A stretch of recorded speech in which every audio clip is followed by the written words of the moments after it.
وہ ہے oral sex کا ایشو، جس کی مختلف شکلیں جو ہیں وہ معاشرے کے اندر رائج ہیں، کچھ صحیح ہیں کچھ غلط ہیں۔ اس میں بنیادی اصول آپ سمجھ لیجئے، اور وہ ہے سورۃ البقرہ کی آیت نمبر 187، اعوذ باللہ من الشیطان الرجیم، بسم اللہ الرحمن الرحیم، احل لکم لیلۃ الصیام الرفث الی نسائکم، حلال کر دیا ہے اللہ نے رمضان کی راتوں میں بھی تمہارا اپنی بیویوں کے ساتھ ازدواجی تعلق قائم کرنا۔ ہن لباس لکم، تمہاری بیویاں تمہارا لباس ہیں، وانتم لباس لہن، اور تم اپنی بیویوں کا لباس۔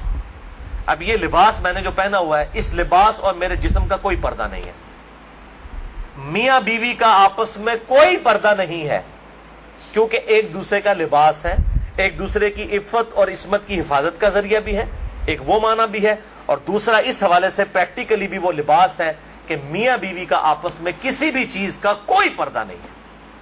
کسی حدیث کے اندر کوئی اس طرح کی چیز رپورٹ نہیں ہوئی۔ اس حوالے سے ایک مردود اور منقطع روایت پیش کی جاتی ہے، اور اس تابعی کا سما جو ہے وہ سیدہ عائشہ رضی اللہ تعالیٰ عنہا سے ثابت ہی نہیں ہے۔ سنن ابن ماجہ میں حدیث ہے 1922، مشکات میں 3123 ہے، لیکن مردود روایت ہے، منقطع ہے، کہ اما عائشہ رضی اللہ تعالیٰ عنہ کا بیان ہے کہ میں نے نبی صلی اللہ علیہ وسلم کی شرمگاہ کبھی نہیں دیکھی۔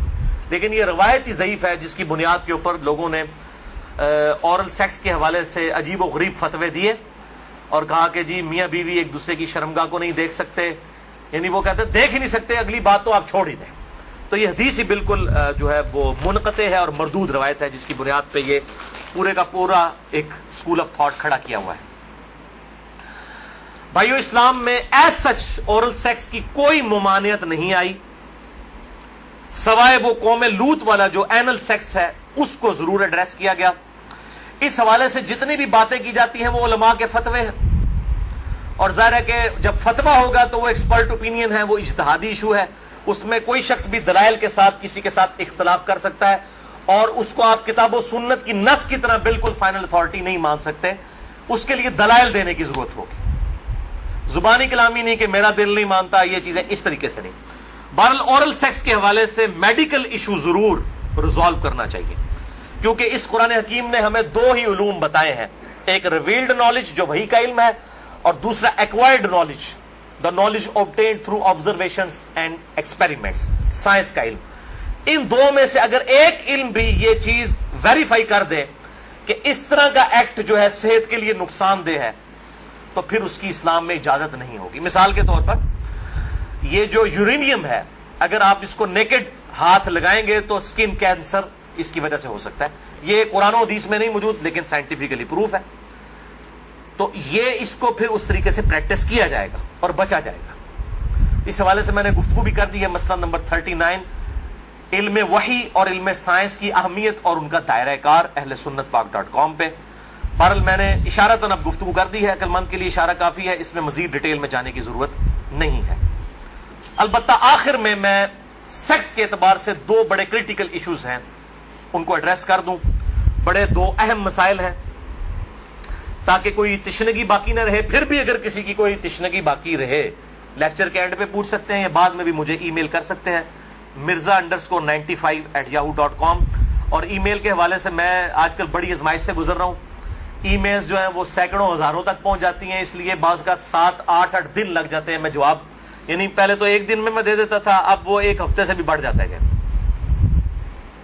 یہ تو ابھی شکر ہے جو اہل سنت پاک.com پہ آتی ہیں وہ ہمارے فرحان بھائی جواب دیتے رہتے ہیں، ورنہ وہ بھی دینی پڑے، اور واٹس ایپ کا جو علیحدہ سے معاملہ میں نے تو وہ مصیبت پالی نہیں ہوئی ہے، کیونکہ میں اس کو مینج کر نہیں سکتا۔ تو یہ آخر میں دو اہم ترین مسائل میں نے بیان کرنے تھے اسی سیکس ڈسپلن کے پوائنٹ آف ویو سے۔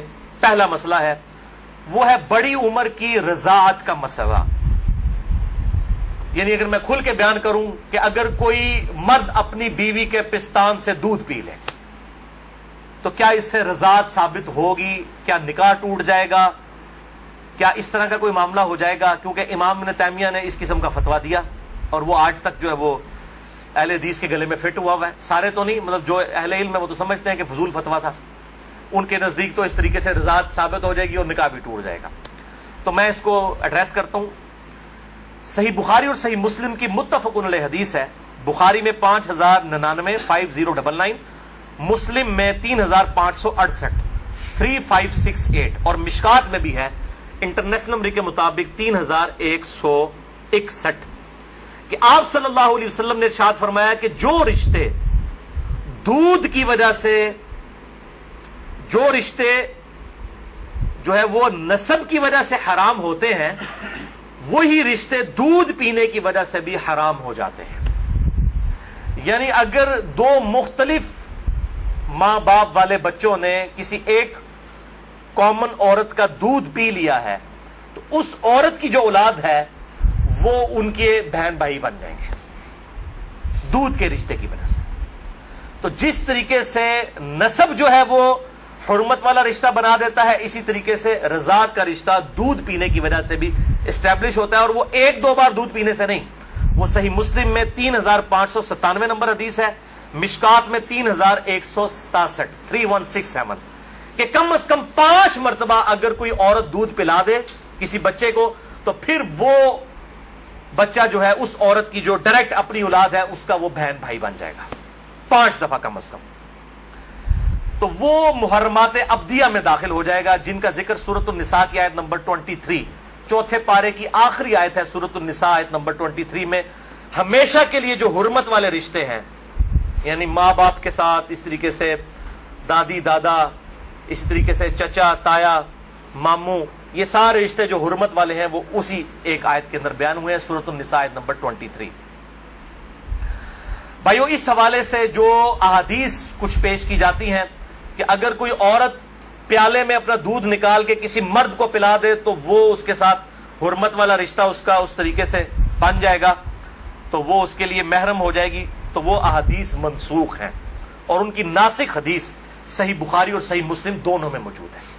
اب امام ابن تیمیہ ان حدیثوں کے اوپر عمل کر کے انہوں نے فتویٰ دے دیا کہ اگر کوئی مرد اپنی بیوی کا دودھ پی لے تو نکاح بھی ٹوٹ گیا، ہمیشہ کے لیے وہ حرام ہو گئی.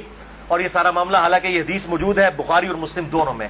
صحیح بخاری میں انٹرنیشنل نمبر کے مطابق 5102، صحیح مسلم میں 3606، اور مشکات میں 3168 3168، کہ نبی صلی اللہ علیہ وسلم نے ارشاد فرمایا الرضاعۃ من المجاعہ، کہ جو رضاعت کا رشتہ ہے یہ بھوک کی عمر تک ہے. جب بچہ بھوک کی عمر میں دودھ مانگتا ہے، یعنی زبان سے نہیں وہ مانگ سکتا، بھوک کی عمر تک رضاعت کا رشتہ رہتا ہے. اور وہ قرآن حکیم میں 2 سال بتائی گئی ہے دودھ چھڑانے کی عمر. تو آپ صلی اللہ علیہ وسلم نے کلیئر کٹ فرما دیا کہ جو دودھ چھڑانے کی عمر ہے اس دوران اگر کوئی بچہ دودھ پی لے، اور وہ بھی صحیح مسلم کی حدیث کے تحت 5 مرتبہ، تو تب رضاعت کا رشتہ، دودھ کا رشتہ اسٹیبلش ہوگا، ورنہ نہیں ہوگا. تو اب جو بڑا مرد ہے وہ تو 2 سال کا تو نہیں ہے. تو اس میں ظاہر ہے کہ بالکل امپلائڈ ہے کہ اگر کوئی اس طرح کا معاملہ کر لیتا ہے تو نہ رضاعت قائم ہوگی اور نہ میاں بیوی کا آپس میں کوئی نکاح ٹوٹنے والا معاملہ ہوگا. دوسرا اہم مسئلہ آج کا آخری وہ ہے میرے بھائیوں عزل کا ایشو، یا ماڈرن لینگویج میں کنڈوم کا استعمال. عزل عربی میں کہتے ہیں الگ ہو جانے کو، یعنی جب میاں بیوی ازدواجی تعلق قائم کریں، ڈسچارج کے وقت وہ الگ ہو جائیں، اس کو کہتے ہیں عزل. اور اسی کی ماڈرن فارم جو ہے وہ کنڈوم ہے. فیملی پلاننگ کے پوائنٹ آف ویو سے بھی استعمال کرتے ہیں. اس میں کوئی شک نہیں ہے کہ مفلسی کے ڈر سے فیملی پلاننگ کرنا اسلام میں قرآن حکیم کی آیات کی روشنی میں اس کی کوئی گنجائش موجود نہیں ہے، قطعاً حرام ہے. لیکن اگر عورت کی صحت کا ایشو ہو یا اولاد کی تربیت کے پوائنٹ آف ویو سے کسی کے لیے کوئی ریسٹرکشن ہو، وہ معاملہ الگ ہے، اس کے اوپر وہ والا فتویٰ نہیں لگے گا. اور اس کے ثبوت میں 3 حدیثیں پیش کروں گا، تینوں صحیح بخاری اور صحیح مسلم سے. لیکن اس میں یاد رکھیں کہ جو لوگ اس حوالے سے مرد اپنی نس بندی کروا لیتے ہیں، یعنی سیکچولی ڈسیبل ہو جاتے ہیں ہمیشہ کے لیے، جان بوجھ کے میڈیکلی کروا لیتے ہیں، یا عورتیں اپنی یوٹرس نکلوا دیتی ہیں، اگر کوئی بیماری یا کینسر والا ایشو نہ ہو وہ الگ بات ہے کہ جی تاکہ جی ہمیشہ کے لیے معاملہ اسٹیبلش ہو جائے، یہ قطعاً حرام ہے اور بدعت کبریٰ ہے. یہ اللہ کی شریعت کو بدلنا ہے، اللہ کی تخلیق کو بدلنا ہے. سورۃ النساء نمبر 119 کے تحت یہ قطعاً حرام اور شیطانی فعل ہے.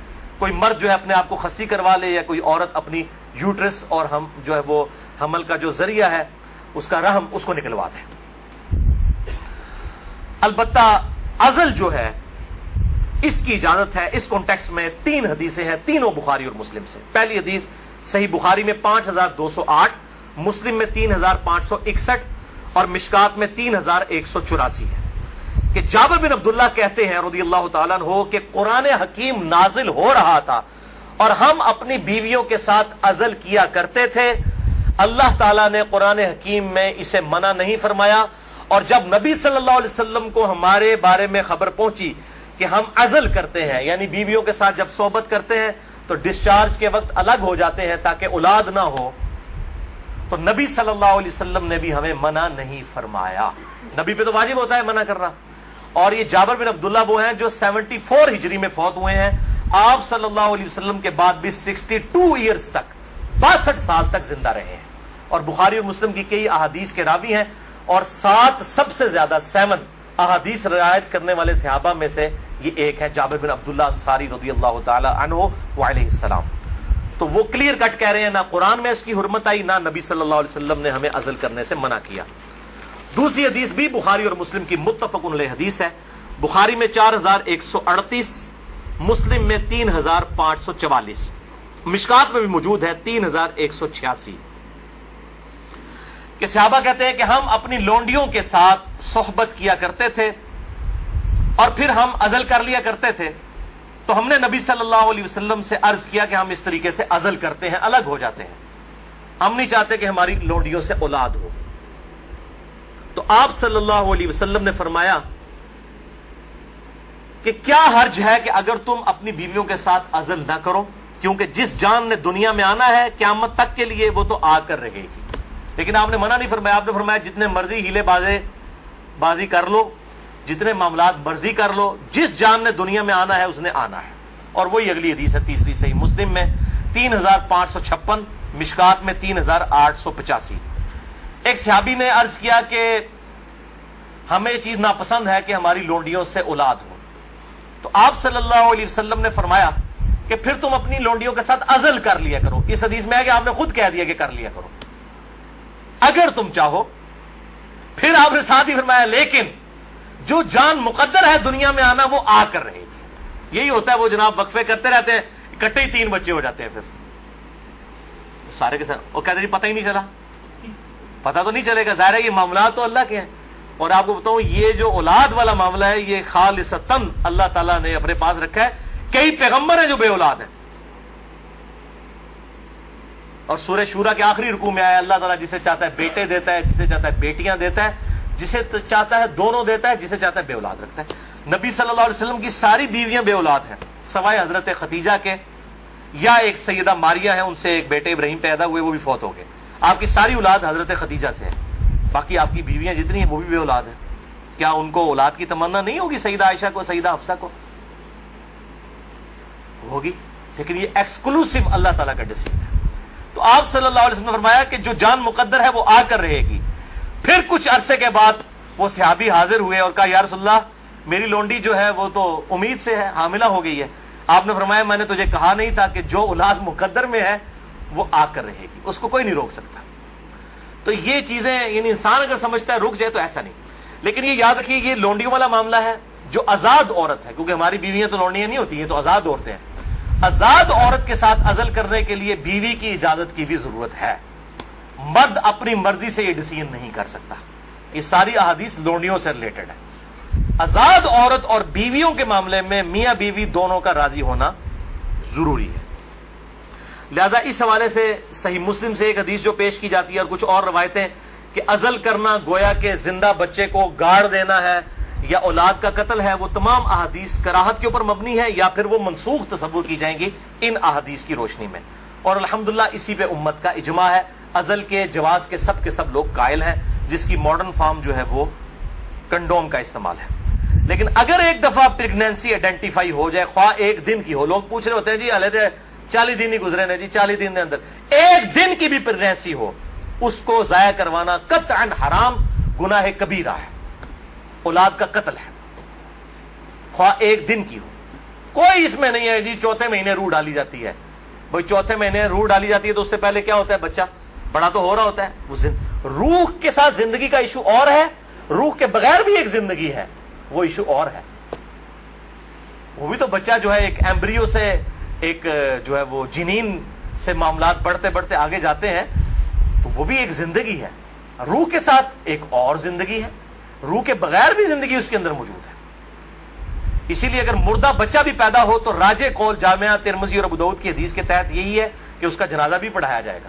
اور لوگ کہتے ہیں جی زندہ پیدا ہوگا تو پھر پڑھایا جائے گا، مردہ بھی پیدا ہو ماں کے پیٹ میں تو وہ زندہ ہی تھا نا، ایگزسٹ تو کرتا تھا نا، تو افضل قول یہی ہے کہ اس کا جنازہ پڑھا جائے گا۔ تو یہ میرے بھائیوں کچھ اس حوالے سے چیزیں تھیں جو میں نے بیان کر دی۔ البتہ اگر کسی عورت کی زندگی موت کی کشمکش بن جائے، اس صورت میں اگر وہ پریگنینسی کا بھی ضائع کروا دیتی ہے پھر اس پہ شرعی گرفت نہیں، لیکن زندگی موت کی کشمکش اس سے کم پہ نہیں، صحت کا معاملہ نہیں، بیوی کمزور ہے یہ معاملہ نہیں، واقعی زندگی موت کی کشمکش بن جائے تو پھر وہ اسی طریقے سے جو سورۃ النحل کے اندر آیا کہ اس وقت تو اگر کوئی کلمہ کفر بھی کہہ دے اور دل میں ایمان ہو تو اللہ تعالیٰ گرفت نہیں فرمائے گا۔ اور اس حوالے سے ہمارے پڑوسی ملک انڈیا کے اندر آج سے کئی سال پہلے، تقریباً 15 سال پہلے کی رپورٹ ہے کہ روزانہ 3000 بچیاں ماں کے پیٹ کے اندر ہی پریگنینسی ان کی ضائع کر دی جاتی ہے جب یہ پتا چلتا ہے کہ یہ بچیاں ہیں۔ یعنی قرآن اگر کہتا ہے نا بچیوں کو دفن کرنا یہ گناہ کبیرہ ہے، تو یہ گناہ آج تک چل رہا ہے۔ بیسک ہیومن انسٹنکٹ تو بدلی نہیں ہے نا۔ 3000، اسی وجہ سے انڈیا میں مردوں کی تعداد عورتوں سے زیادہ ہے۔ ویسے آپ حیران کن بات آپ کو بتاؤں، اس سال پاکستان کی رپورٹ بھی آئی ہے، پہلے پاکستان میں 52% عورتیں تھیں اور 48% مرد تھے، لیکن اب مردوں کی پرسنٹیج عورتوں سے پاکستان میں بھی بڑھ گئی ہے، اور اس کی مین ریزن ہی یہی ہے۔ یہ بہت بڑا گناہ ہے اور اللہ تعالیٰ پالنے والا ہے۔ 1901 کے اندر، یعنی جب 20ویں صدی کا آغاز ہوا، 1 ارب آبادی تھی، پھر اللہ تعالیٰ نے سائنس کی ترقی کرائی، انسان نے بیماریوں کا کنٹرول اس فزیکل فینومینا آف نیچر سے سیکھ لیا، اور اس وقت 1901 میں کہا جاتا تھا کہ 2001 کے اندر اگر دنیا کی آبادی ڈبل ہو گئی نا تو روٹی نہیں کوئی کسی کو ملے گی۔ اس وقت 1 ارب تھی 100 سال پہلے، یا آج سے 116 سال پہلے، تو 100 سال کے بعد 2 ارب آبادی نہیں ہوئی ہے، 3 ارب بھی نہیں ہوئی، 4 ارب بھی نہیں ہوئی، 5 ارب بھی نہیں، 6 ارب بھی نہیں، 7 ارب آبادی ہو چکی ہے، لیکن زمین نے اپنے خزانے اگل دیے۔ آپ جدھر جائیں، میں قسم سے منڈی سے گزرتا ہوں، اتنا فروٹ ہے ختم نہیں ہوتا۔ اس وقت موچی جوتیاں بناتے تھے، آج چائنا نے مشینوں کے اوپر اتنی جوتیاں بنا دی ہیں کہ دنیا میں 6 ارب انسان، اگر ہر انسان 10 جوڑے بھی خرید لینا وہ ختم نہیں ہوتے۔ تو سائنس نے ترقی کی ہے۔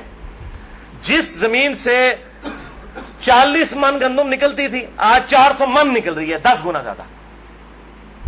امریکہ لاکھوں ٹن گندم ہر سال پیسیفک اوشن میں، بحر الکاہل میں ضائع کر دیتا ہے، ایکسیسو پیدا ہوتی ہے۔ انٹرنیشنل مارکیٹ میں گندم کی پرائس کو کنٹرول کرنے کے لیے لاکھوں ٹن گندم ضائع کی جاتی ہے، ایکسیسو پیدا ہو رہی ہے۔ تو اللہ تعالیٰ نے ترقی بھی کروا دی اس اعتبار سے، آپ ٹینشن نہ لیں۔ آج تو کیسے 1960 سے پہلے تو ایز سچ اس بڑے پیمانے کے اوپر تیل کی نعمت تو نہیں تھی دنیا کے اندر۔ ان عرب ملکوں میں 1960 کے بعد تیل نکلا ہے۔ ویسے تو تیل کا پہلا کنواں 1748 میں امریکن جو اسٹیٹ ہے پنسلوینیا، اس میں دریافت ہوا تھا، لیکن مین تیل جو نکلا ہے وہ اسی 20ویں صدی میں، کسی نے سوچا بھی نہیں تھا۔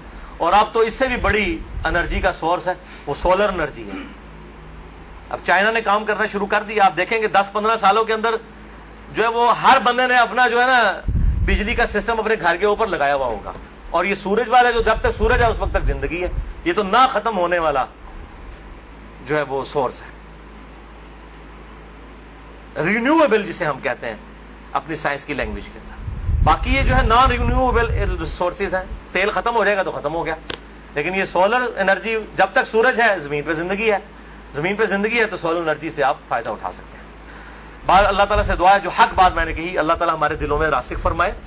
اگر جذبات میں میرے منہ سے کوئی غلط بات نکل گئی آج تو اللہ تعالیٰ ہمارے دلوں سے معاف کر دے، ہمیں کتاب و سنت کی تعلیمات پر عمل کر کے دوسرے بھائیوں تک پہنچانے کی توفیق عطا فرمائے۔ سبحانک اللہم و بحمدک، اشہد ان لا الہ الا انت، استغفرک و اتوب الیک، وما علینا الا البلاغ المبین۔ جزاک اللہ خیرا۔